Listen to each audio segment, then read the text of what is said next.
এটা হলো পাপিয়া সামন, বাড়ি বিলেশ্বর দারপাড়া। এটা মাঝখানে আছে, এনার পেছনে আছে মহাবিশ্বের ইলেকট্রিক। এনার পিছনে আছে মহাবিশ্বের ইলেকট্রিক। এনার মেশিন দেখো, দুটো 700, একটা 250, একটা ডেক আর একটা 5 কিলো ইঞ্জিন। আর এনার সামনে আছে মহাবিশ্বের ইলেকট্রিক। এনার সেটআপটা দেখে নিন ভালো করেন। মহাবিশ্বের ইলেকট্রিক 4 সেটিং, ওইটা আমার রাতে দেখাতে পারবো না। মেশিন লাইট অফ অফ ভিতরে মহাবিশ্বের ইলেকট্রিক।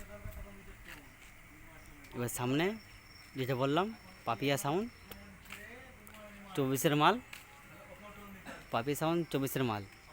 এইটা তো পাপিয়া সাউন্ড, যেটা আগে দেখালাম 24-এর মাল, 260 সেটিং, একটা 250, একটা ডেক। ব্যাস, এনার সামনে আছে জগৎরাজ, যেটা আছে জাগুলিয়া, যেটা আছে জাগুলিয়া জগৎরাজ। এটা হচ্ছে জাগুলিয়া জগৎরাজ 4 সেটিং। মাঝে দেখে নিন। ছবিটা দিয়ে দাও।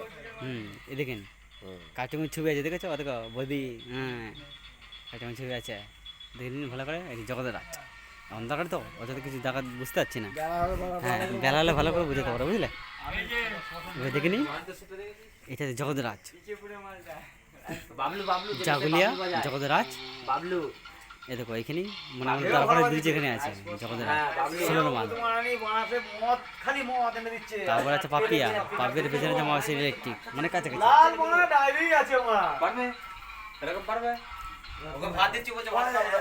দেখো এখানে আছে জগৎরাজ, এই তো কেমন ঘুরলাম। তারপরে আছে পাপিয়া 24-এর মাল, 260। তারপর আছে মহাবিশ্বের ইলেকট্রিক, এখানে আছে ওখানেও আছে মহাবিশ্বের ইলেকট্রিক, ও আছে মানে কাছাকাছি 3 দেশে। মানে এখানেই কাল সকালে যুদ্ধ হবে, এখানে আছে সকালবেলাতেই, মানে তো সকালবেলায় যুদ্ধ হবে। এখন তো অফ আছে, সকালে যুদ্ধ হবে এখন। মানে এখানে সব কিছু আছে, এখানে সব কিছু আছে, এখানে সবই আছে। যারা দেখে নিয়েছো, আর যেগুলো অন্ধকারের মধ্যে আছে তখন সামনে ভালো দেখাতে পারছি না, ওগুলো দিনের বেলা ভালো দেখে দেবো, ঠিক আছে?